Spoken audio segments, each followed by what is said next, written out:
of the thing with veganism, we've got so many products that are always just booming and changing things. And even the Impossible Whopper is a vegan Whopper available at Burger King. I tasted that the other day. You tried the Whopper? Yeah. Tell me about it.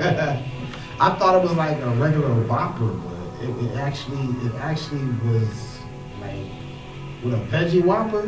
You can't tell. You couldn't tell at all. You couldn't tell.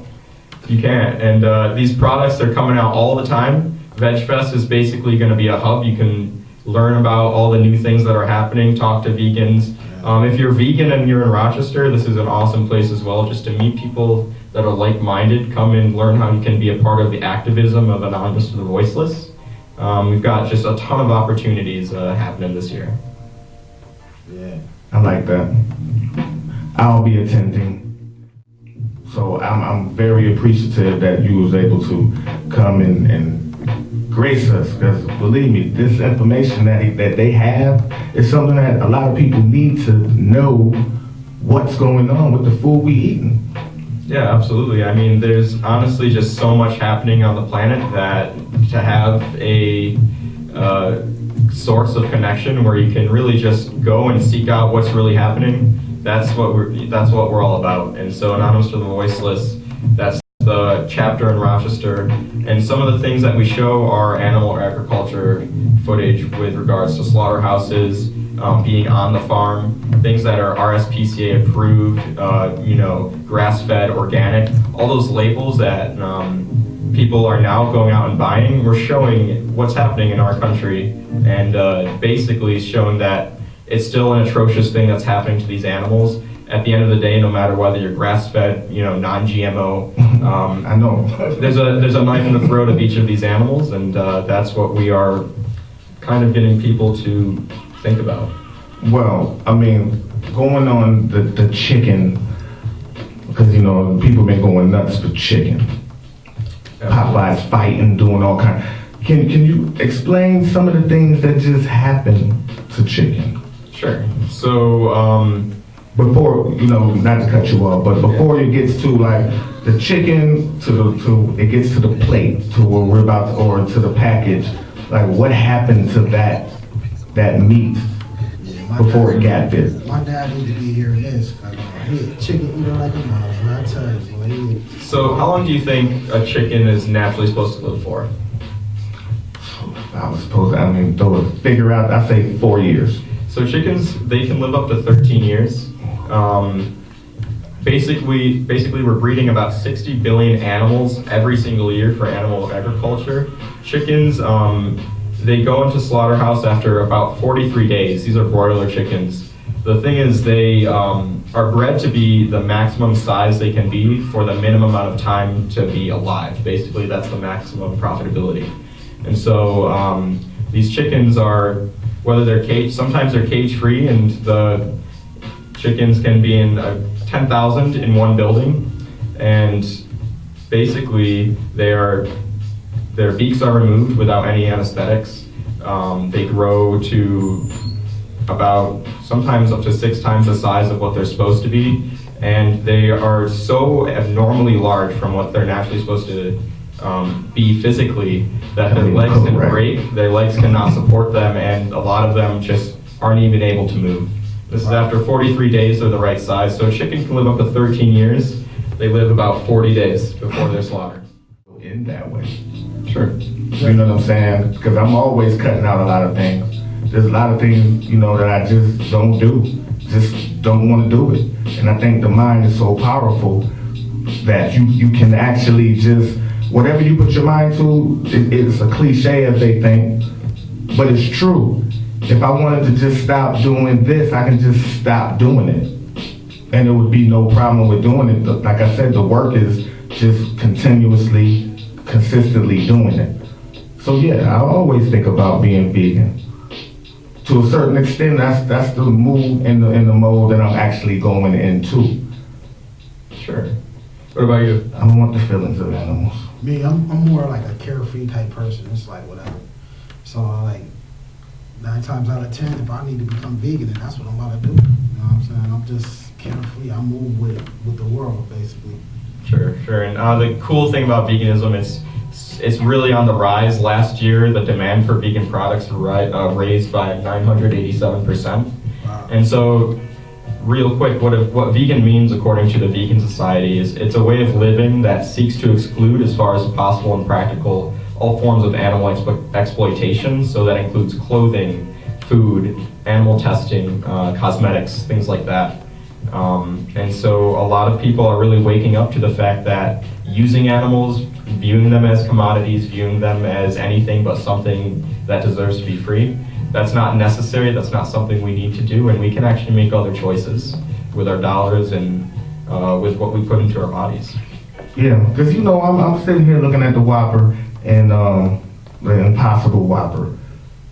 Now, I've been eating veggie patties and stuff since the 90s. It's been here for a very long time. And that's why I'm saying, like, people are starting to wake up to it. They're starting to really do the knowledge to the things that is actually happening now, because it's at your fingertips. At least some people are. And I think this message is very important for people to adhere to it. Find out. You know what I'm saying? Go get some air. The event is September 14th. Right. Get some air. It's outside. It's going to be a great time. Meet some people. We got to turn this thing around. That's what they are. That's what they are, my friend. Yeah. I mean, chicken periods. There you go. That's Yep. Did you get a chicken period today? Yeah. How many chicken periods you ate? I do that too, because I go to the store and be like, how much for these chicken titties? They're breast. But anyway. So yeah, the thing about that though, because they are periods, it's only the females that lay eggs. So in the egg industry, 600 million egg-laying hens are produced every single year, but only half of them are female. The other half are males, and to this industry, 350 males are considered waste products. So one of the pieces of footage that you're seeing now and that Black Rain saw is the animal, the chickens going and through the process of being sexed. So in that process, the females, they are hatched, right? They're still half in their egg shells pretty much. They're sexed, they're separated male and female. The males are put on a line. At the rate of 350 million a year, the line leads them down a conveyor belt and into what's called an macerator. And so that's basically a giant blender. And so these male chicks on their first day of life, that's what they experience, what humans are like. That's what we do to them.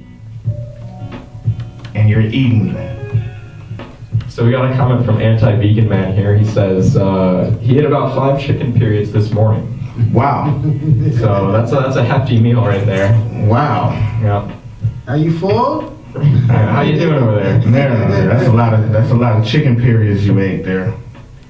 Did it make you feel happy? Toasty. Yeah. We have some more comments from today. One person said, if we thrive consuming a plant-based diet without breeding, commodifying, and exploiting and killing animals, why not do so? Thank you, Connor, for that. Another one, this is, in what ways does veganism impact the way our body functions? And do you need to eat a surplus amount of food to have a healthy amount of protein for yourself? No. So, the thing about that, we do need protein, absolutely, but nowhere does it say that we need animal protein. Right. So, all plants have protein. Stuff like that, protein, Yeah. stuff like. I think a lot of people don't know the basic the food groups. People probably would think you need to eat a lot of chicken and eggs. Right. No. There's 5 main things, right? We need proteins, we need carbohydrates, fats, vitamins, and minerals. All of those things you don't need animals to get. They all come from plants. In fact, a lot of the times... A lot of it comes from plants. Right. So like, for example, with a cow, they're eating 25 pounds of food per day. That's grain that all has protein in it. So where does the cow get its protein from? Is actually from plants. We're actually filtering the nutrients we need from animals. And it's really this entirely inefficient system that we're all taking part of, and honestly, we're all born into it. I was born into it, and I participated for 18 years. I'm just like most people watching this. The thing is, I realized that it was unnecessary, and at that point, I knew I had a decision to make. And fiber is something we actually need. So for women, I believe it's about 25 grams of fiber a day. Males, it's 38 grams a day. And so for someone to say that fiber is not good for us, it's a necessary part of digestion, and I would definitely recommend that you get that before you join Anti-Vegan Man over here. Yeah. Yeah, anti-vegan. Anti-vegan man, take my glasses off for you. Stop eating the chicken periods. Please. That's all I'm asking. I don't ask for much. I don't ask for much, anti-vegan man, but stop eating the chicken period. What are some of the things that happen to cows? They took a samurai sword and cut his head off. Sure, yeah. So cows, we use them for a couple different things. We wear them, we eat their flesh, and we also drink their secretions. Damn. Wait a minute. Hold up. www.who'sthatlookintv.com. Oh, it's that one. Thanks for tuning in. Who's That Looking TV on YouTube and Black Rain TV. Share it. That's share it, like it, subscribe, hit the bell.